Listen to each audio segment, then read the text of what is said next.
Nah, ini penjatuhnya berbentuk dipol seperti ini. Ini kan radiasinya kalau dipantulkan oleh bidang plate, kita tetap saja yang memantulkannya itu berupa garis-garis sesuai dengan orientasi hasil sudut pemantulannya. Kalaupun kita membuat grid seperti ini oleh beberapa elemen yang disusun seperti ini, maka akan memantulkan juga, tidak masalah ya. Jadi si antena berupa garis-garis ini, karakteristik pemantulannya, kemampuan memantulkannya tidak begitu jauh dibandingkan dengan plate tadi, tapi agak berkurang lah, tapi tidak begitu besar, mungkin 10%. Tapi keuntungannya didapat dari mekanikalnya ini lebih ke arah mengurangi beban, kemudian tahanan angin juga. Nah, karena kalau yang flat kan tahanan anginnya lebih besar dan lebih berat. Kalau ini kan bahannya lebih sedikit ya, makanya lebih ringan. Kemudian kalau ini kita tempatkan di atas tinggi, jadi enak sekali ya mengurangi efek dari angin, karena biasanya antena tinggi itu perlu tower, perlu menara. Tower yang kokoh kan mahal, seringkali pabrikasi keperluan untuk ketinggian antena dengan tower yang bahannya tiangnya tidak terlalu kokoh, mungkin diperkuat dengan kawat, dibentangkan, dikasih sling gitu ya, segitiga ke bawah, tapi antenanya dikurangin bobotnya, sekaligus terhadap efek terhadap angin. Kalau ini berupa plat pemantul, nanti efek angin kan kencang ya. Kalau berupa grid seperti ini lebih kecil tahanan anginnya. Itu penjelasannya kira-kira ya. Teman-teman, kebutuhan elektrikal dengan kebutuhan kekuatan mekanikalnya ya. Jadi ada kombinasi, tapi tidak terlalu banyak pengaruh ya terhadap peradiasian, karena antara yang plat maupun yang grid ya kurang lebih beda sekitar 10 persen ya teman-teman. Oke, sekarang kita masuk ke antena parabola ya. Jadi kelingkungannya mengikuti lingkaran ya. Kalau bola kan mengikuti lingkaran ya penampangnya. Kalau parabola dia tidak mengikuti lingkaran, dia ada rumusannya ya. Ada rumusannya. Jadi kalau kita ikutin ujung bibir disk yang satu ke satunya lagi bukan bentuk lingkaran ya. Nah, kalau lingkaran kan antena bola, tapi ini ada faktor kosinusnya ya. Ada L jarak ini,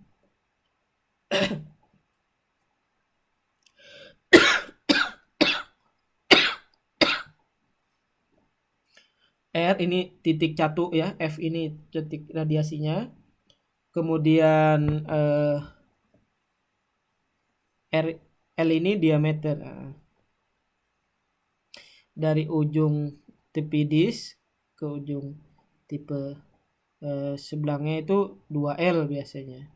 L itu adalah jarak dari radiator titik pusat F ini ke ujung bibir disknya, parabolanya biasanya mengikuti kelengkungan seperti ini. 2L sama dengan R biasanya, atau R sama dengan 2L per 1 cos theta.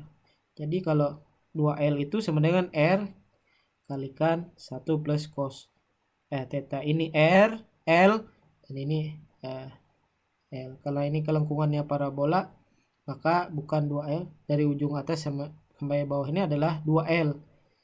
Jadi mengikuti persamaan ini.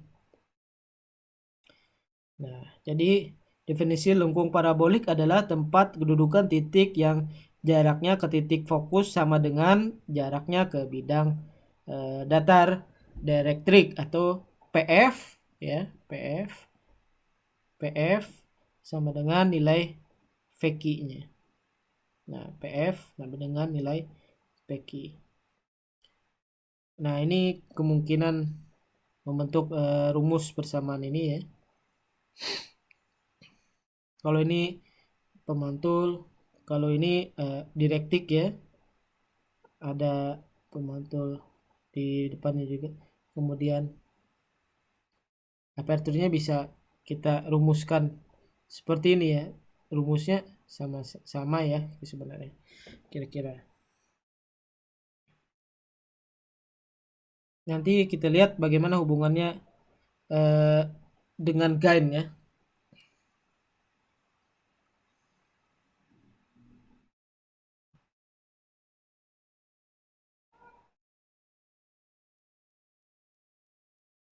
Oke. Ini jadi parabola itu terdiri dari dua ya, ada parabola silindris, kemudian ada parabola sferis ya. Jadi kalau kita lihat dari kanan seperti ini. Nah, kalau dilihat dari kanan ada seperti ini. Kalau kita lihat seperti lingkaran ya, tapi ini pemantulannya cekungan ini bentuknya bukan lingkaran tapi parabola. Nah, kita menyebutnya biasanya parabolik ya, parabolik. Ini parabola ya. Nah, satu lagi cylinders. Nah, parabolanya yang diikuti ada parabolik, yang satu lagi adalah bentuk generik lain atau yang sering dipakai atau bentuknya cylinders parabola seperti atau kecekungannya ini di parabola, tapi penampangnya kita lihat untuk reflektor itu memancarkan itu adalah silindris seperti ini ya. Jadi mengubah muka gelombang silindris yang dipancarkan sumber garis sepasang menjadi gelombang datar yang datar pada aperturnya. Kalau yang ini mengubah muka gelombang sferis yang dipancarkan sumber isotropis pada fokus menjadi gelombang datar pada aperturnya, atau jika dilihat berkas gelombang datar dari titik fokus akan dipantulkan sejajar para bolitnya. Oke.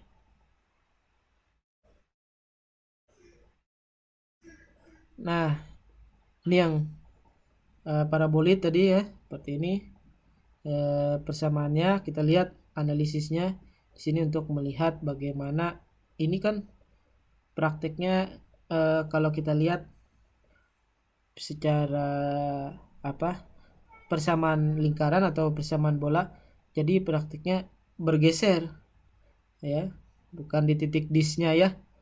Nah, kalau misalkan kita lihat seperti ini, sehingga kalau kita lihat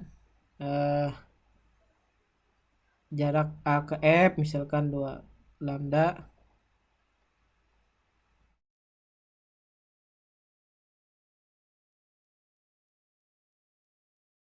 nah, jadi gambarannya seperti ini ya. Jadi ekspresi untuk dayanya W, daya pada strip pita selebar dy sepanjang 1 meter ke arah sumbu Z. Jadi kira-kira adanya 1 meter. Nah, ini untuk persamaan dayanya dy per py, dan ini adalah W dt per dikalikan U. Nah, kemudian kalau kita set yang parabola, nah kira-kira seperti ini. Jadi kita lihat seberapa cekung sebenarnya kalau parabola itu ya. Kalau dibandingkan dengan lingkaran, kecekungan parabola itu kan lebih mendatar ya dibandingkan bola. Kalau kita lihat dari bibir antena parabola 1 ke lebarnya, kita lihat kecekungan bola, sehingga kita lihat untuk setting antena parabola itu jarak titik radiasinya F itu tidak melebihi 0,35 biasanya. 0,35 lambda ya. Kalau kesini kan dia lebih cekung ya. Nah, kalau misalkan dia bola ya misalkan.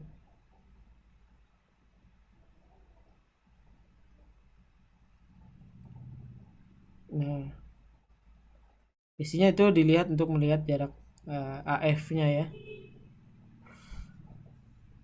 Jadi melihat